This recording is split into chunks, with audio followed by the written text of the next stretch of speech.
heavy, and I worked on assessing the effectiveness of the United Nations in the maintenance of peace and security, and I looked at the United Nations peacekeeping operations. Join me as I take you all on the amazing discoveries I found or I made during the course of this research. Stay tuned.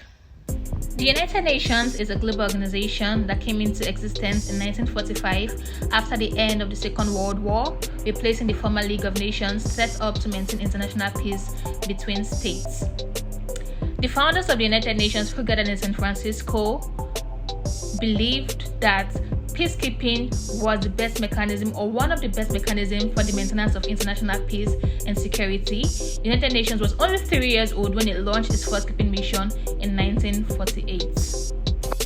I'm sure most of us know what peacekeeping is, but for some of us who don't know, peacekeeping is a mechanism for the maintenance of peace and security, however fragile, in areas where combat has ceased, and assists in implementing agreements reached upon by parties involved. Peacekeeping has developed over the years from a predominantly military model of observing ceasefires and separation of forces to a multi-dimensional form of peacekeeping. Why this research? This research seeks to examine the effectiveness of the United Nations in the maintenance of peace. To achieve this, it looks at the establishment of the United Nations peacekeeping operations and explores other approaches the United Nations use in maintaining peace and security, which includes peace building, peacemaking, conflict prevention, and peace enforcement. It highlights the different types of peacekeeping missions and how peacekeeping operations have evolved over the years. This research briefly discusses successful peacekeeping operations and examines the field operations using peacekeeping missions in Somalia, Rwanda, and South Sudan as case studies. This research examines why United Nations peacekeeping missions have been successful in the last few decades, examining the challenges of peacekeeping operations, and lastly, it concludes on whether or not the United Nations has been effective in its mandate of maintaining peace and security. Although not the main focus of this research, it is important to understand the other approaches the United use in preventing conflicts and maintaining peace. We have under this conflict prevention, which entails the use of structural or diplomatic measures to prevent intrastate or interstate crises and disagreements. Peacemaking entails diplomatic activities to bring opposing parties to a negotiated solution, and it frequently includes steps to address ongoing problems. We also have peace building, which takes a comprehensive approach to address deep-seated structural causes of violent conflicts. And lastly, peace enforcement. Most times, peace enforcement gets mistaken for robust or multidimensional peacekeeping, but it's different. The Security Council decides on the deployment of a new UN peacekeeping mission.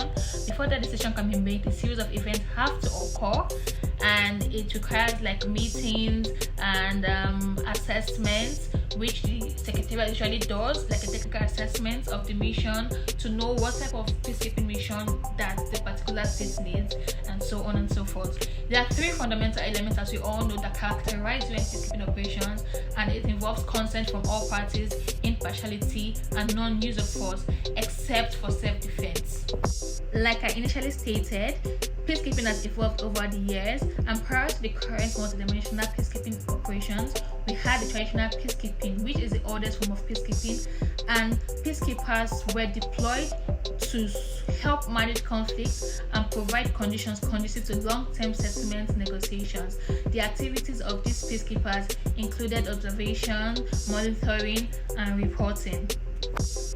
A new generation of multidimensional United Nations peacekeeping operations has emerged due to the changing worldwide environment.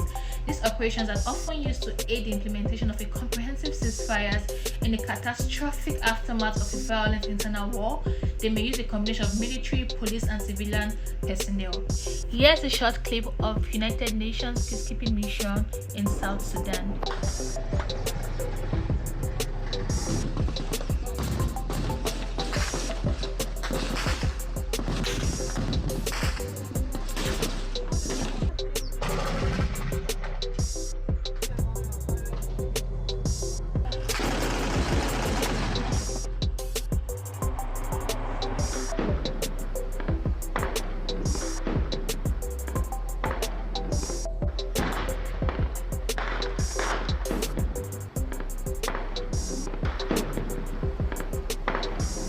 Ini di bawah.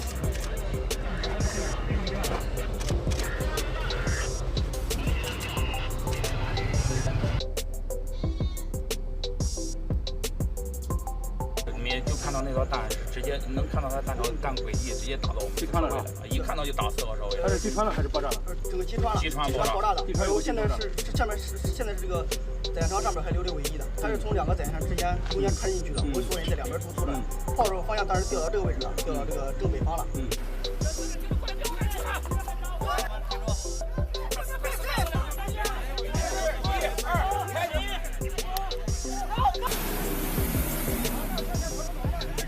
布展车和他隐蔽，明白吧？明白。现在部署。While the United Nations have succeeded in maintaining peace in some conflicts within states, there have been some failed peacekeeping operations. There are a couple of reasons why peacekeeping operations have been failing over the past few decades. Firstly, which countries exercising for providing soldiers have waned as peacekeeping grew increasingly complicated. United Nations peacekeeping operations mandates are carried out by the 5 permanent members who provide very little or no blue helmet personnel. Now let's look at the countries providing the most military personnel for peacekeeping operations.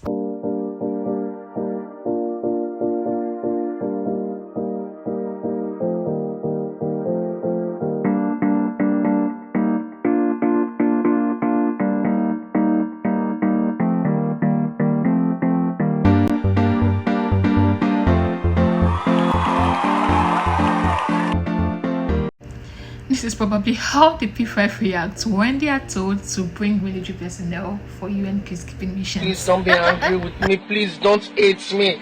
I'm good. I can't hurt anyone. I just want to be happy. I just want to be free to do whatever I like. Please don't be angry with me. Please don't try to hurt me. Please just be good to me.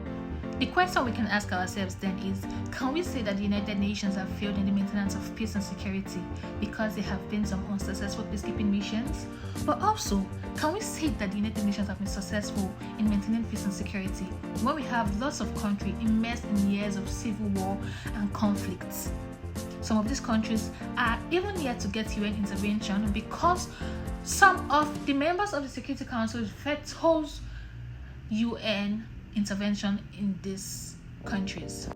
This research concludes then that although the United Nations has recorded some successful peacekeeping missions, or rather lots of successful peacekeeping missions, the United Nations is currently struggling to maintain peace and security, considering the fact that for the past couple of decades, United peacekeeping missions have not been efficient, and we have lots of countries ridden with civil wars and inter or interstate conflicts. Thank you.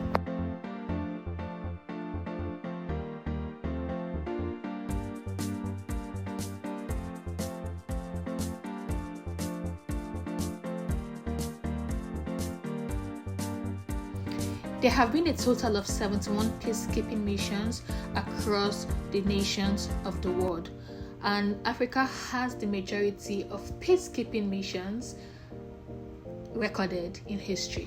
Thank you.